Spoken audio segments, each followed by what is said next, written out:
Assalamualaikum warahmatullahi wabarakatuh.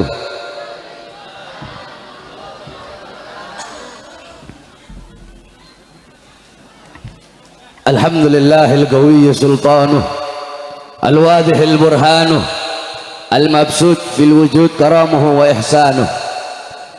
Allahumma salli wa sallim wa barik wa karrim wa azzim ala nuril anwar wa sirril asrar wa tiryakil aghyar wa miftahi babil yasar sayyidina wa maulana Muhammadinil Mukhtar wa alihil athhar wa ashabihil akhyar adada ni'amillahi wa ifdalih, amma ba'd.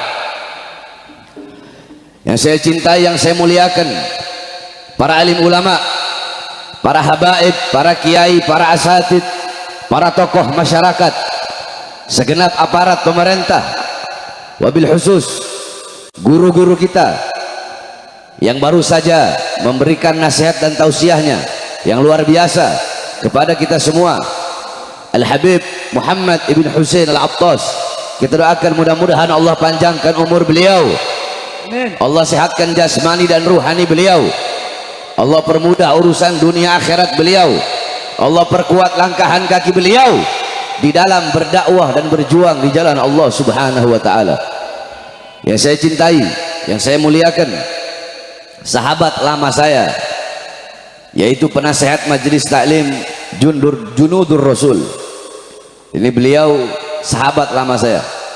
Saya terakhir ke sini berapa tahun lalu, Ustaz Misbah? Tahun ya? 10 tahun lalu. Alhamdulillah sekarang baru datang lagi, yaitu Al-Ustadz Misbah. Kita doakan mudah-mudahan Allah panjangkan umur beliau, Allah sehatkan jasmani dan ruhani beliau, Allah permudah urusan dunia akhirat beliau, Allah jadikan santri-santri beliau memiliki ilmu yang bermanfaat, santri-santri yang soleh dan soleha. Amin amin rabbal alamin. Yang saya cintai, yang saya muliakan adalah Habib Saleh Al-Attas. Yang saya cintai, yang saya muliakan ada Haji Hasan. Haji Hasan orang tua kita. Saya juga udah lama gak ketemu sama Haji Hasan. Alhamdulillah di sini banyak kawan-kawan lama saya, saudara-saudara lama yang udah lama gak berjumpa, baru berjumpa ini. Mudah-mudahan Allah Subhanahu wa taala panjangkan semua umur beliau-beliau, Allah sehatkan jasmani dan ruhani beliau-beliau. Wabil khusus bapak-bapak, ibu-ibu, hadirin hadirat, para pemuda-pemudi umat baginda Nabi besar Muhammad yang selalu dimuliakan oleh Allah Subhanahu wa taala. Saudara-saudara sekalian yang dimuliakan oleh Allah, kita duduk pada malam hari yang mulia ini dalam rangka Maulid Agung Nabi Muhammad sallallahu alaihi wasallam, sekaligus milad ke-6 Majelis Taklim Junudur Rasul, beserta juga akekah, ya akekah daripada anak daripada guru kita Al-Ustadz Misbah. Saudara-saudara sekalian yang dimuliakan oleh Allah Subhanahu wa taala, sedikit saya bahas satu persatu tentang maulid, sedikit tentang milad majlis, dan tentang akekah. Hadirin sekalian yang dimuliakan oleh Allah, kita di Indonesia memiliki adat, memiliki kebiasaan, memiliki tradisi, yang dimana kebiasaan dan tradisi tersebut, walaupun bukan bulan Maulud, walaupun bukan bulan Rabiul Awal, walaupun bulan Rabiul Awal telah berlalu, tetapi di Indonesia, di masjid-masjid, di musola-musola, di madrasah-madrasah, di pondok-pondok pesantren, di majelis-majelis taklim, di majelis-majelis ilmu, di majelis-majelis zikir, di kampung-kampung, di desa-desa, di kota-kota, semua rata-rata walaupun bukan bulan Maulid, walaupun bulan Maulid sudah habis, tetapi kita masih tetap merayakan Maulid Nabi besar Muhammad. Maka tidak heran dulu semasa hidupnya Abuya Al-Imam Ahlus Sunnah wal Jamaah As-Sayyid Al-Habib Muhammad Ibn Alwi Al-Maliki Al-Hasani radhiyallahu anhu rahimahullah, beliau pernah berjumpa dengan Rasulullah sallallahu alaihi wasallam. Ketika beliau berjumpa dengan Rasulullah, di belakang Rasulullah ada sekelompok umat, di belakang Rasulullah ada sekelompok golongan yang dimana Abuya Maliki bertanya, ya Rasulullah, siapa kelompok di belakangmu itu? Ya Rasulullah, siapa golongan di belakangmu itu? Ya Rasulullah, siapa umat yang ada di barisan belakangmu ya Rasulullah? Apa kata Rasulullah? Umat yang ada di belakangku ini, mereka adalah umat yang aku cintai, umat yang aku rindukan, umat yang aku banggakan, yaitu mereka umat Islam Indonesia. Saudara-saudara, tidak heran kita menjadi umat yang dicintai oleh Nabi Muhammad, menjadi umat yang dirindukan oleh Nabi Muhammad, sebab tidak ada satupun negara di dunia yang lebih banyak merayakan maulid Nabi besar Muhammad. Bahkan walaupun sudah habis bulan maulid, tidak ada lebih banyak merayakan maulid seperti banyaknya yaitu acara-acara maulid di negara yang kita cintai, yaitu negara Kesatuan Republik Indonesia. Saudara-saudara sekalian yang dimuliakan oleh Allah Subhanahu wa taala, Al-Imam Busiri radhiyallahu an di dalam qasidah Muhammadiyahnya beliau mengatakan, Muhammadun dzikruhu rauhun li anfusina. Muhammadun dzikruhu rauhun li anfusina. Muhammad, menyebut nama beliau, Muhammad mengingat beliau, Muhammad mengenang beliau, rauhun li anfusina, itu adalah ketenangan, itu adalah kedamaian, itu adalah ketentraman bagi hati-hati kita. Saudara-saudara, ketika disebut nama Nabi Muhammad, bahkan Telaga Al-Kausar yang sedang mengalir, Telaga Al-Kausar berhenti mengalir hanya untuk mendengarkan lidah-lidah yang basah dengan menyebut nama baginda Nabi besar Muhammad. Muhammad menyebut namanya, ketentraman, kedamaian bagi jiwa-jiwa, bagi hati-hati kita. Saudara-saudara, jangankan menyebut nama Nabi Muhammad, dikatakan wa dzikrul idrusil gutuk ajla anil qalbis sada lisadiqin. Menyebut nama Al-Imamul Akbar Syamsis Syumus wa yuhyin nufus Al-Habib Abdullah ibn Abi Bakar Al-Idrus, menyebut nama beliau itu bisa menyejukkan hati, itu bisa menenteramkan hati, itu bisa membaguskan hati lisadiqin, bagi orang-orang yang yakin, bagi orang-orang yang percaya. Menyebut nama cucunya saja seperti itu, maka bagaimana dengan menyebut nama datuknya, yaitu baginda Nabi besar Muhammad sallallahu alaihi wasallam. Muhammadun dzikruhu rauhun li anfusina, Muhammadun syukruhu fardun alal umami. Muhammad, bersyukur dengan adanya beliau, bersyukur dengan lahirnya beliau, wajib bagi setiap umat untuk bersyukur dengan adanya baginda Nabi besar Muhammad sallallahu alaihi wasallam. Saudara-saudara, jangankan bersyukur dengan adanya Nabi Muhammad, kita umat Islam, kita disunnahkan berpuasa pada hari Asyura, yaitu tanggal 10 Muharram. Kenapa kita disunnahkan berpuasa pada tanggal 10 Muharram? Karena dulu Rasulullah pernah bertanya kepada orang-orang Yahudi Madinah tentang puasa mereka pada tanggal 10 Muharram. Orang-orang Yahudi Madinah menjawab, ya Rasulullah, kami berpuasa pada tanggal 10 Muharram karena kami bersyukur kepada Allah atas selamatnya Musa dari kejaran Fir'aun. Apa kata Rasulullah? Nahnu ahaggu bi Musa minkum, kami lebih berhak atas Musa daripada kalian. Nabi Muhammad pun berpuasa dan memerintahkan para sahabat untuk berpuasa. Akan tetapi agar tidak sama, agar tidak serupa dengan orang-orang Yahudi, Nabi berkata, andaikan aku hidup sampai tahun depan, aku akan berpuasa pada hari Tasu'ahnya 9 dan 10 Muharram. Kalau orang Yahudi cuma puasa pada tanggal 10 Muharram, maka kita umat Islam disunnahkan 9 dan 10 Muharram. Untuk apa? Untuk bersyukur kepada Allah atas selamatnya Nabi Musa dari kejaran Fir'aun. Nah, saudara-saudara, bersyukur kepada Allah atas selamatnya Nabi Musa dari kejaran Fir'aun menjadi ibadah sunnah. Maka bagaimana bersyukur kepada Allah atas selamatnya seluruh alam semesta berkat adanya baginda Nabi besar Muhammad. Kalau kita bersyukur kepada Allah atas selamatnya Nabi Musa dari kejaran Fir'aun, ini kalau saya ngomong Fir'aun nanti ada yang panas lagi ini. Bersyukur kepada Allah atas selamatnya Nabi Musa dari kejaran Fir'aun menjadi ibadah sunnah, maka bagaimana bersyukur kepada Allah atas selamatnya seluruh alam semesta, seluruh jagat raya berkat adanya baginda Nabi besar Muhammad. Bahkan saudara-saudara, para nabi, para rasul, beliau-beliau terselamatkan berkat baginda Nabi besar Muhammad. Nabi Allah Adam alaihissalam Allah keluarkan dari sorga, Allah turunkan di India. Siti Hawa Allah turunkan di Jeddah. Iblis Allah turunkan di Basrah. 450 tahun Allah belum terima taubat Nabi Allah Adam, seorang nabi maksum, terampuni dari dosa. Tetapi para nabi dan para rasul tidak pernah merasa aman dari azab dan siksa Allah. Itu adalah muntahal khauf, puncak rasa takut, yaitu tidak pernah merasa aman dari azab dan siksa Allah. 450 tahun belum Allah terima taubatnya. Ketika di kota Mekah baru Allah terima taubatnya. Kenapa Allah terima taubat Nabi Allah Adam? Karena beliau membawa nama Nabi Muhammad dalam pertaubatannya kepada Allah Subhanahu wa taala. Bahkan sampai-sampai Allah berfirman kepada Adam, laula Muhammad ma khalaqtuka ya Adam. Kalau bukan karena Muhammad, tidak akan pernah aku ciptakan engkau wahai Adam. Nabi Allah Adam terselamatkan berkat Nabi Muhammad.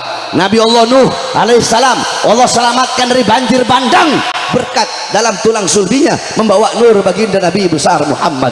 Nabi Allah Ibrahim Allah selamatkan dari api Namrud karena dalam tulang sulbinya membawa nur baginda Nabi besar Muhammad.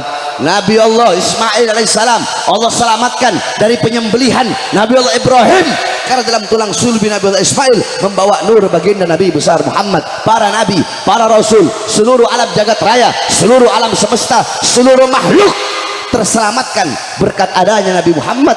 Maka bagaimana cara kita bersyukur kepada Allah? Jikalau bersyukur atas selamatnya Musa menjadi ibadah sunnah, maka bersyukur atas selamatnya seluruh alam jagat raya itu merupakan suatu kewajiban. Bersyukur dengan adanya baginda Nabi besar Muhammad, sebagaimana yang Imam Busiri katakan, Muhammadun syukruhu fardun alal umami. Muhammad bersyukur dengan adanya beliau wajib bagi setiap umat. Maka kita duduk pada malam hari ini untuk bersyukur kepada Allah atas lahirnya cahaya alam semesta, atas lahirnya penerang jiwa, yaitu baginda Nabi besar Muhammad sallallahu alaihi wasallam. Oleh karenanya saudara-saudaraku sekalian yang dimuliakan oleh Allah Subhanahu wa taala, dengan kita duduk di majelis-majelis maulid, dengan kita duduk di perkumpulan-perkumpulan pada malam hari ini, jangan hanya sekedar duduk saja, akan tetapi pulang nanti dari acara maulid, pulang nanti dari majelis maulid, jadikan Nabi Muhammad sebagai teladanmu, sebagai uswahmu, sebagai gutwahmu, sebagai idolamu, teladanmu, pedomanmu dalam kehidupan engkau sehari-hari. Jangan engkau jauh dari akhlak Nabi Muhammad, jangan engkau jauh dari ajaran Nabi Muhammad, jangan engkau jauh dari sunnah-sunnah baginda Nabi besar Muhammad. Hidupkan engkau punya rumah tangga dengan sunnah Nabi Muhammad, dengan ajaran Nabi Muhammad. Hidupkan engkau punya kampung, engkau punya desa, engkau punya kota, engkau punya daerah. Hidupkan dengan ajaran Nabi Muhammad, hidupkan dengan sunnah-sunnah baginda Nabi besar Muhammad sallallahu alaihi wasallam.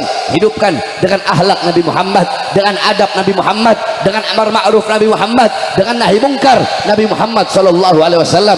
Saudara-saudaraku sekalian yang dimuliakan oleh Allah, kita duduk di sini juga dalam rangka milad ke-6 Majelis Taklim Junudur Rasul, yang dimana majelis-majelis taklim adalah wadah, majelis-majelis taklim adalah kendaraan bagi orang-orang untuk mengenal Nabi Muhammad, untuk mengenal para pewaris Nabi Muhammad, untuk mengenal para sahabat, untuk mengenal para tabi'in dan tabi'in, untuk mengenal para tabi'in. Majelis taklim adalah wadah bagi orang-orang untuk mendekatkan diri kepada Allah, untuk mendekatkan diri kepada Rasulullah sallallahu alaihi wasallam. Bapak-bapak, ibu-ibu sekalian yang dimuliakan oleh Allah Subhanahu wa taala, majelis-majelis taklim, majelis-majelis zikir, majelis-majelis sholawat, perkumpulan-perkumpulan seperti pada malam hari ini, inilah peninggalan Nabi Muhammad.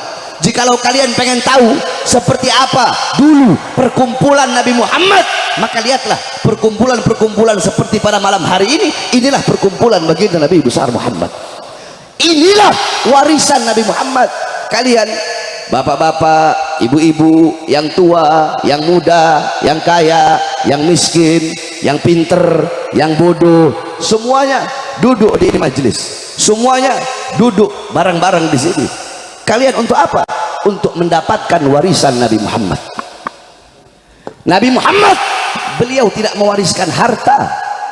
Warisan beliau bukan uang, bukan emas, bukan permata, bukan dinar, bukan dirham, bukan pangkat, bukan jabatan, bukan tahta, bukan kekuasaan, tetapi warisan Nabi ilmu, amal, wara, khauf, ikhlas, zuhud, takwa, sabar, qanaah, khasyah.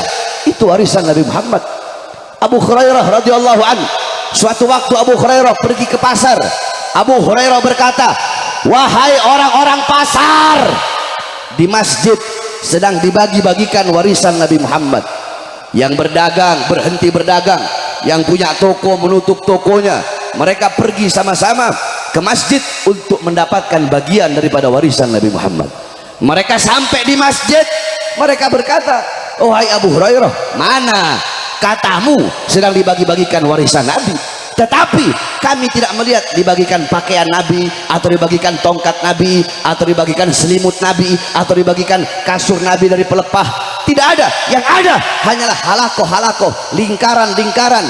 Yang ada hanyalah perkumpulan-perkumpulan orang-orang yang sedang menuntut ilmu, yang sedang mencari ilmu, yang sedang berzikir. Apa kata Abu Hurairah? Majlis-majlis ilmu, majlis-majlis zikir, itulah warisan daripada baginda Nabi besar Muhammad sallallahu alaihi wasallam. Kita duduk di sini untuk mendapatkan warisan Nabi. Nah, saudara-saudara, ketika engkau telah mendapatkan warisan Nabi, apakah ada warisan yang lebih mahal, warisan yang lebih berharga, warisan yang lebih bernilai daripada warisan Nabi Muhammad? Tidak ada warisan yang lebih bermanfaat bagimu, yang lebih menyelamatkanmu dunia akhirat. Kalau warisan uang dari bapakmu, dari ibumu, dari kakekmu, dari nenekmu, warisan-warisan uang, warisan-warisan harta, itu bisa menyusahkan kehidupan dunia dan akhiratmu. Tetapi warisan Nabi Muhammad yang merupakan ilmu, itu adalah cahaya dalam kegelapanmu. Itu adalah ibarat mata. Jikalau engkau orang-orang yang buta, maka warisan Nabi adalah mata bagimu. Jikalau engkau ibarat orang-orang yang tuli, maka warisan Nabi itu adalah telinga bagimu. Jikalau engkau ibarat orang-orang yang bisu, maka warisan Nabi Muhammad itu adalah lidah bagimu. Tidak ada warisan, tidak ada peninggalan yang lebih barokah, yang lebih bermanfaat, yang lebih menyelamatkan engkau dunia dan akhirat, yang mensejahterakan engkau dunia akhirat, yang membuat engkau bahagia, senang dunia akhirat, selain daripada warisan baginda Nabi besar Muhammad. Saudara-saudara, jangan pernah siapapun meremehkan majelis-majelis ilmu seperti ini. Karpet yang kalian duduki, itu karpet tuh warna apa itu? Warna apa? Warna hijau, warna merah. Itu karpet paling harganya satu roll itu paling 700.000. Mana ada Anwar Alatos tukang karpet tuh, Anwar paling 1 juta. Karpet yang kalian duduki di sisi Allah, di sisi Rasulullah, di sisi para aslafna soleh, karpet yang kalian duduki demi Allah, karpet yang kalian duduki lebih mulia, lebih agung, dan lebih utama daripada kursi yang diduduki oleh seorang presiden. Saudara-saudara, jangan pernah menganggap remeh majelis-majelis seperti ini. Bukankah Sayyidina Umar bin Khattab radhiyallahu anhu, apa kata beliau? Innallaha lam yahluk fi wajhil ardi turaban afdal min majlisil ilm. Sesungguhnya Allah tidak pernah menciptakan di muka bumi sejengkal tanah pun yang lebih mulia selain daripada tanah yang digunakan untuk mencari dan menuntut ilmunya Allah subhanahu wa ta'ala.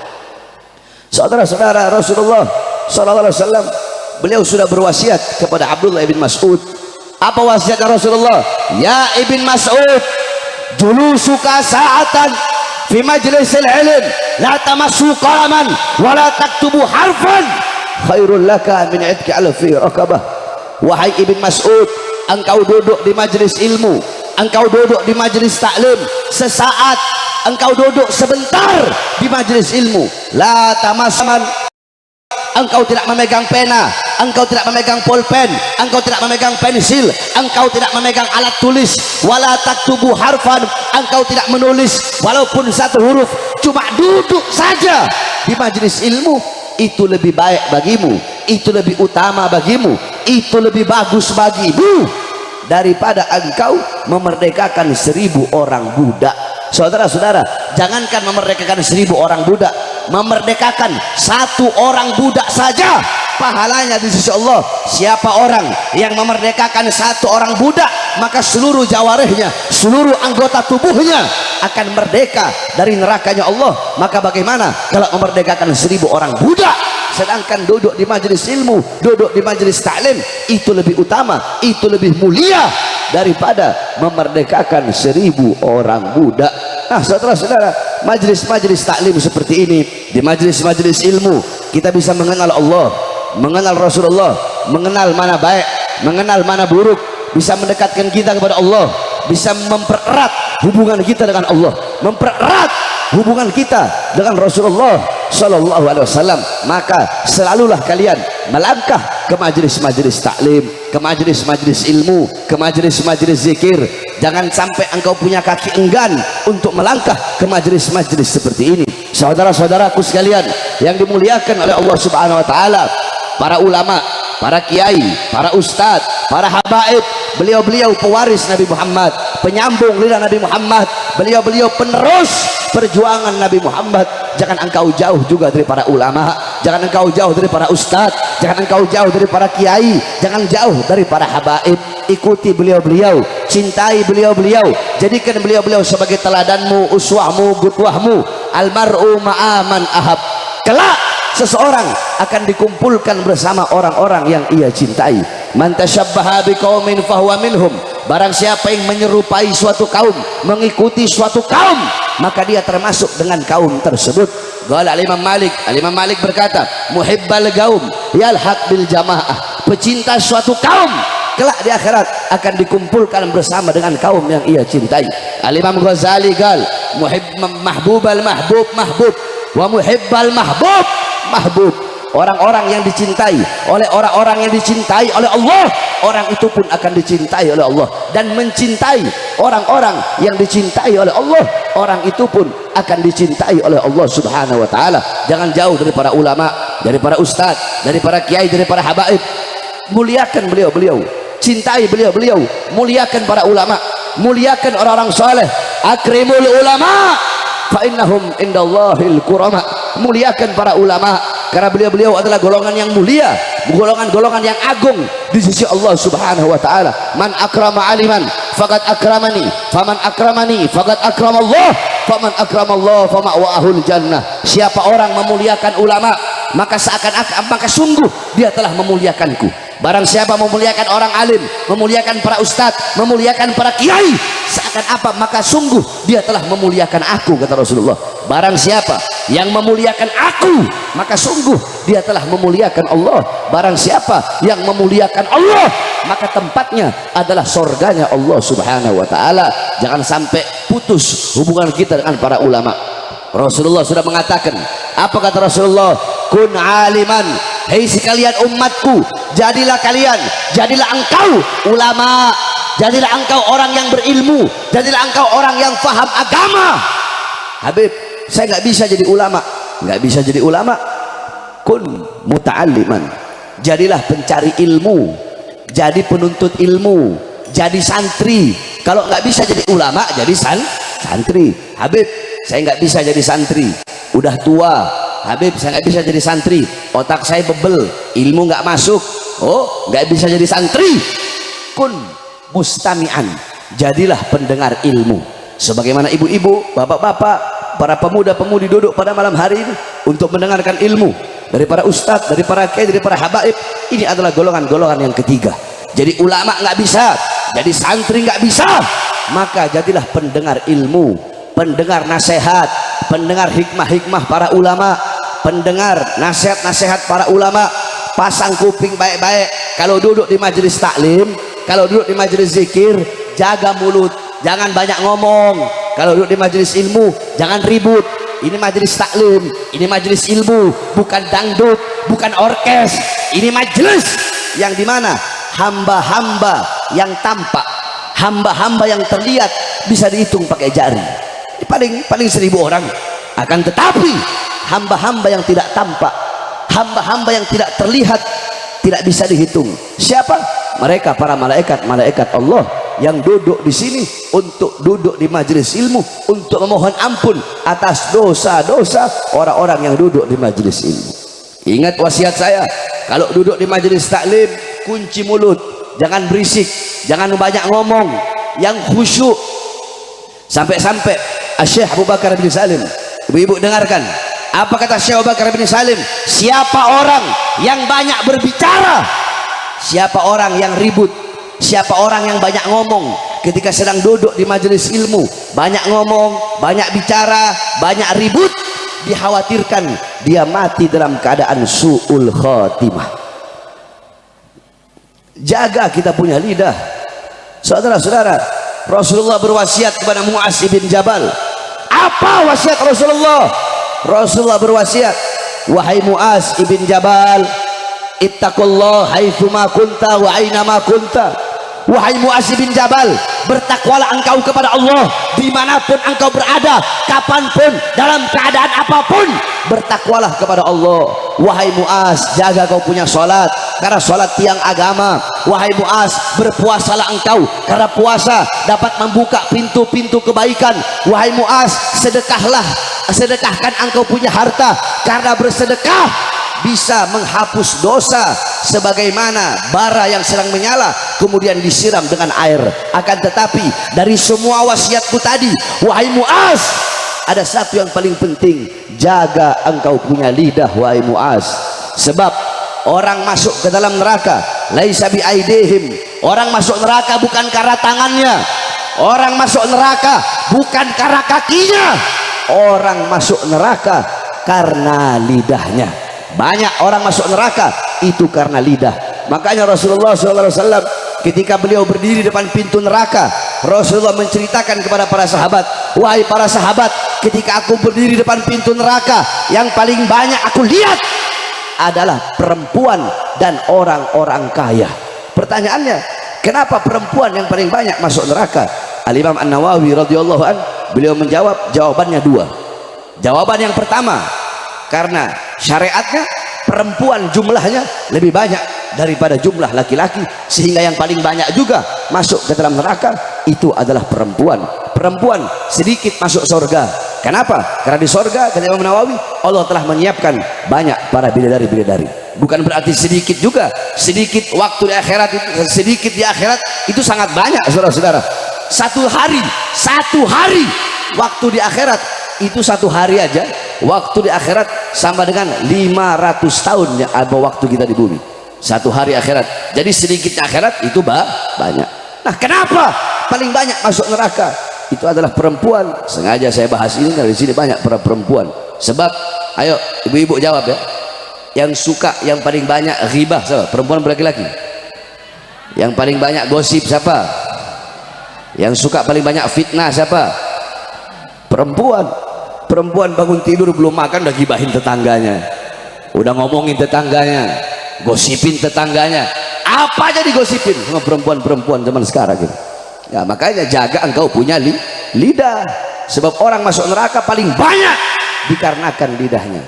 Ibu-ibu, pakai cincin di jari kelingking itu hukumnya sunnah, di jari kelingking. Pertanyaannya, kenapa pakai cincin di jari kelingking itu hukumnya sunnah?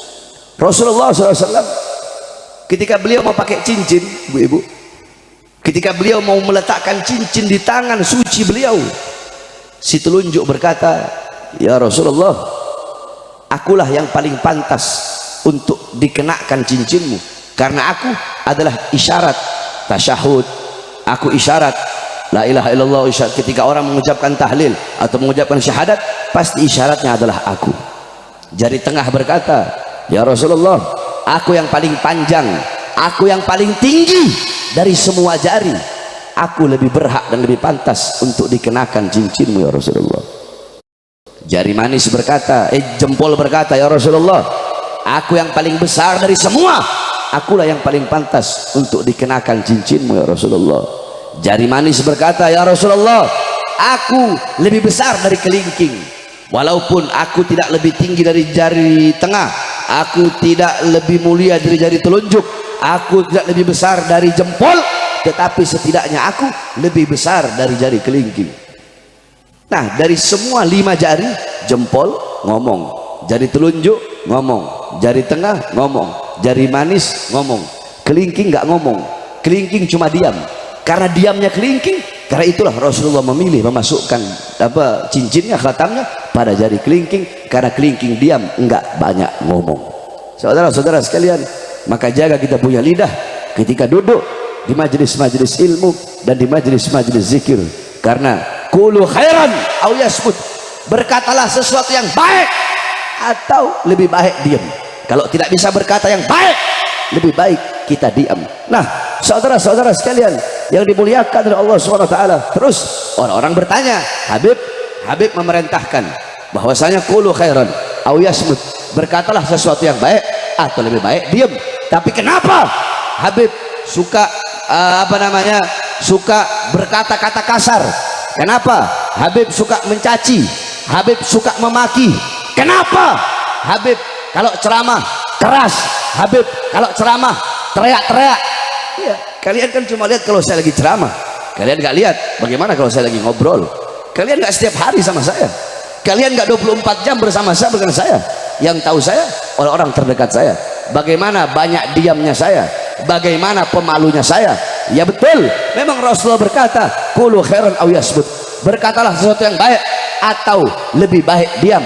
Akan tetapi saya Bahar bin Smith tidak akan pernah diam, saya tidak akan pernah membungkam saya punya mulut ketika saya melihat kemaksiatan, ketika saya melihat kezaliman, ketika saya melihat ketidakadilan, ketika saya melihat berapa banyak rakyat yang susah, rakyat yang kelaparan, rakyat yang menderita, rakyat yang kehausan, rakyat yang ditipu, rakyat yang harta dicolong, rakyat yang harta dicuri. Selama kedua mata saya masih melihat kemungkaran, masih melihat kezaliman, masih terbuka untuk melihat ketidakadilan, maka selama itu mulut saya tidak akan pernah bungkam. Selama itu mulut saya akan menghina, mencaci, memaki siapapun yang menyengsarakan bangsa dan rakyat Indonesia. Saudara,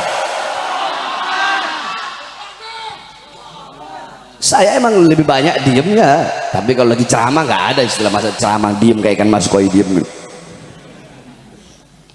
Oleh karenanya duduk di majelis ilmu jangan banyak bicara ya. Jaga kita punya akhlak, jaga kita punya adab, jangan hanya modal ilmu saja. Lau kana fil ilm min dunil khuluq syarafun lakana asyrafu khalqillahi iblis.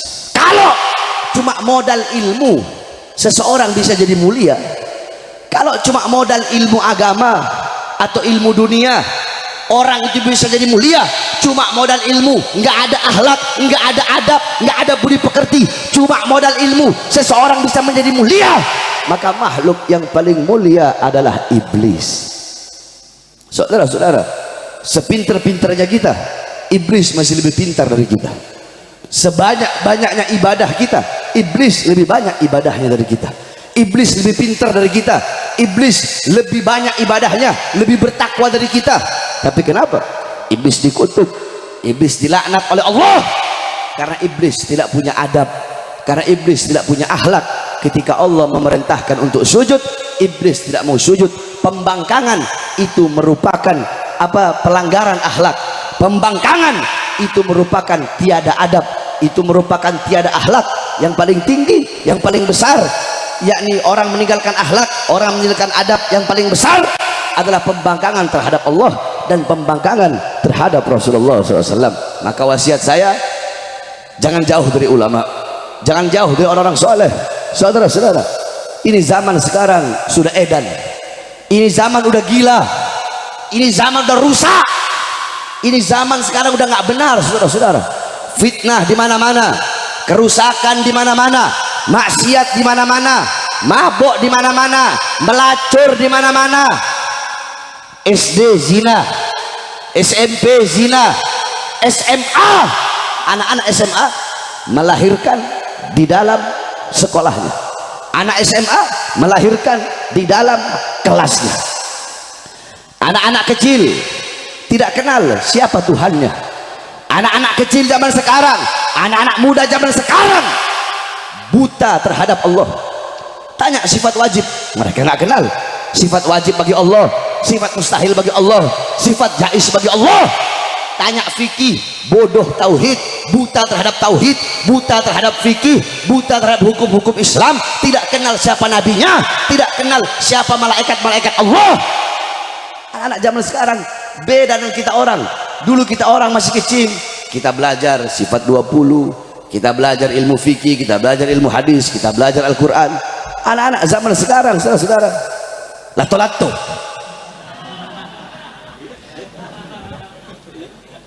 Saya pernah main lato-lato itu. Pagi, siang, sore, malam sibuk dengan handphone.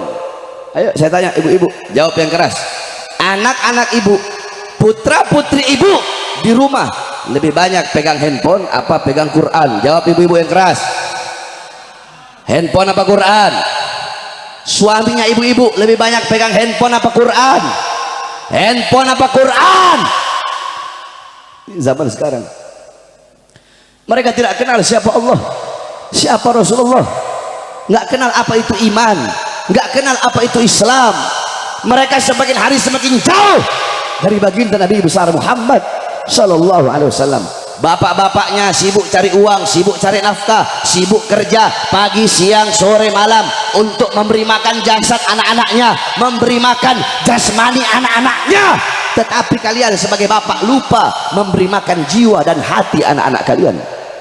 Apakah kewajiban kalian sebagai bapak cuma bikin anak lahir, cari uang, kasih makan anak, udah?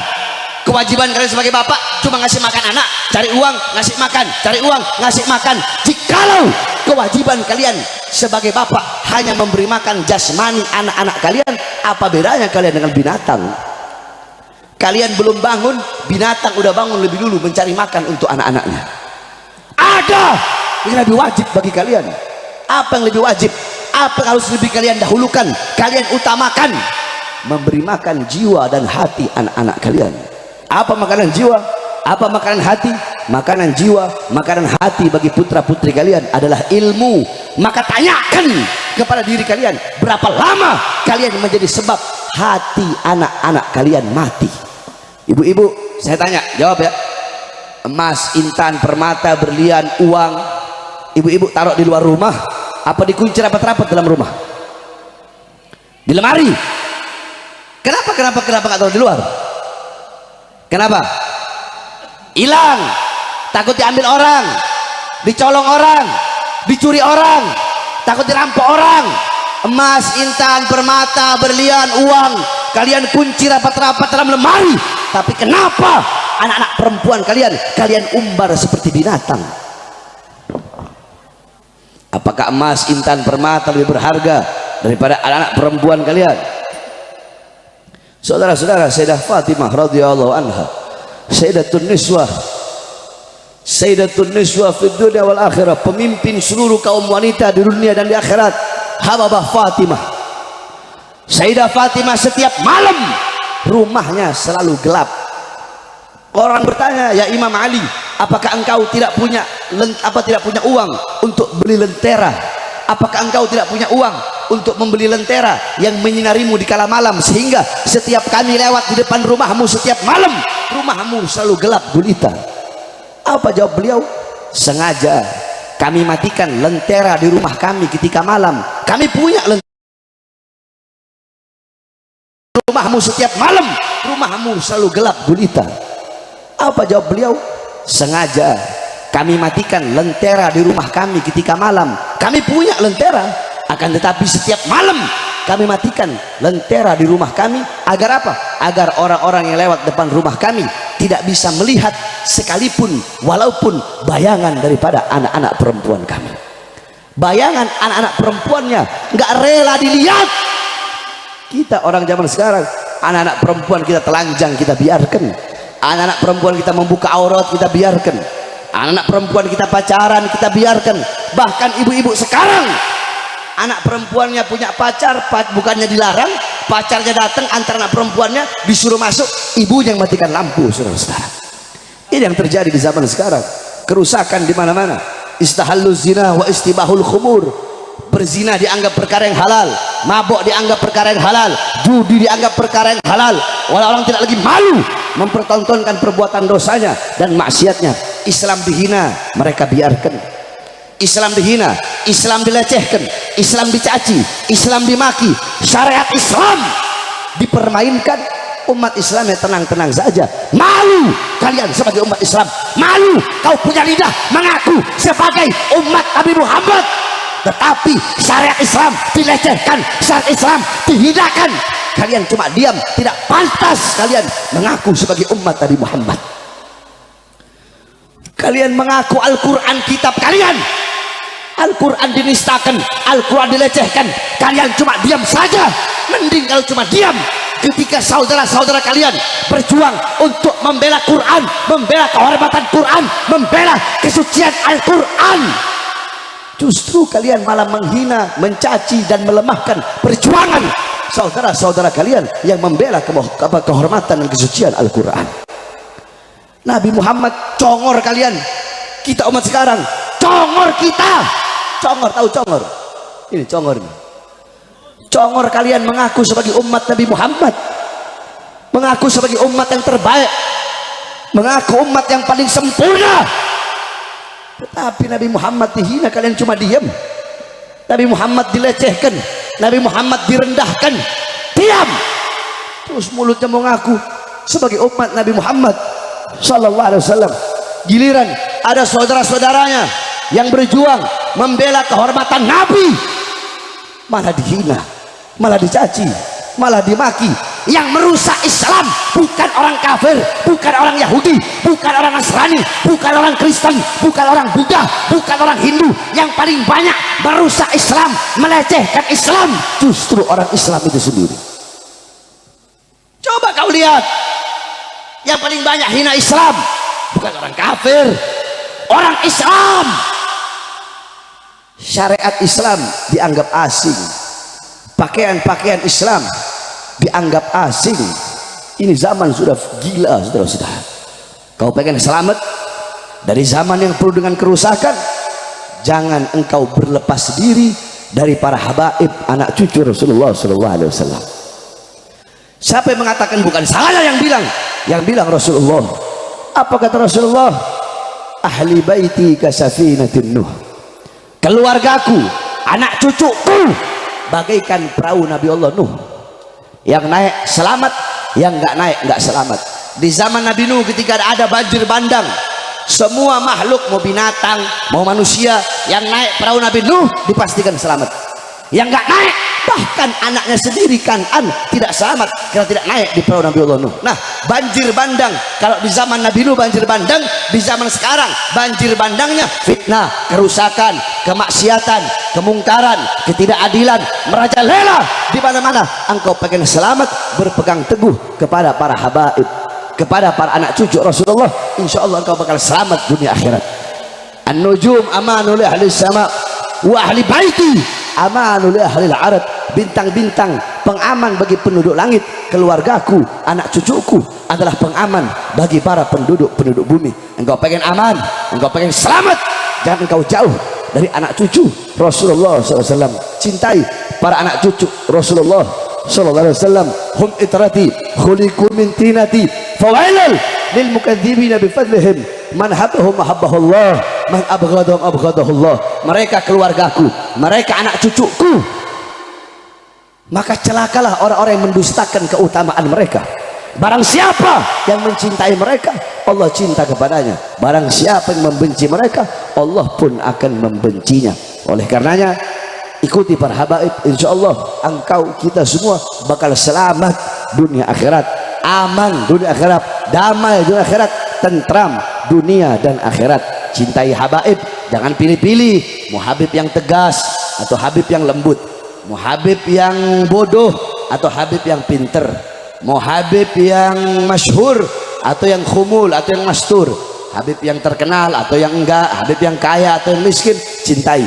Kalau ada orang, oh saya cuma mau cinta sama habib yang lembut saja, habib yang tegas, yang keras cara dakwahnya, saya nggak mau cinta. Atau sebaliknya, saya cuma mau cinta sama habib yang tegas saja, sama habib yang lembut-lembut, yang lembek-lembek, saya nggak mau cinta.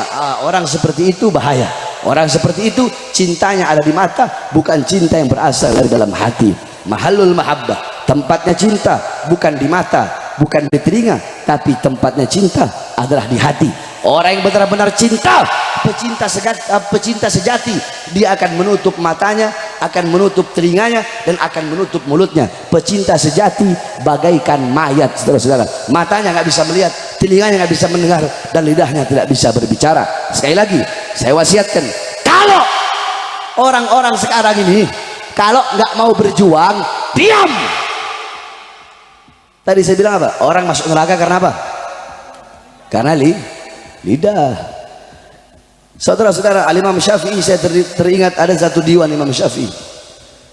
Apa nasihat Imam Syafi'i? Kata Imam Syafi'i, orang bodoh dia akan mengekspresikan kemarahannya itu dengan lidah. Sedangkan orang yang alim, dia akan mengekspresikan kemarahannya, ketidaksukaannya itu dengan perbuatan. Bukan hanya pandai bicara saja, akan tetapi menutup telinganya, saudara-saudara. Jadi kalau nggak mau berjuang, diam saja. Jangan udah nggak mau berjuang, bangsat iya, biadab iya, bodoh iya, malah mencemooh, mencaci, memaki, menghina, dan ingin berusaha melemahkan perjuangan daripada orang-orang yang berjuang di jalan Allah Subhanahu wa Ta'ala. Di penjara nggak pernah kalian, di penjara nggak pernah, di borgol nggak pernah. Terus sok-sokan mau menghina Habib Rizik, sok-sokan mau meremehkan Habib Rizik, sok-sokan kalian enak dapat uang dari pejabat, dapat amplop dari pejabat, kiai kontra, ustadz kontra, Habib kontra, dipuji-puji sama pejabat, berdiri depan pintu sudah, berdiri depan pintu penguasa dengan mengharapkan pangkat, jabatan, tahta, kekuasaan.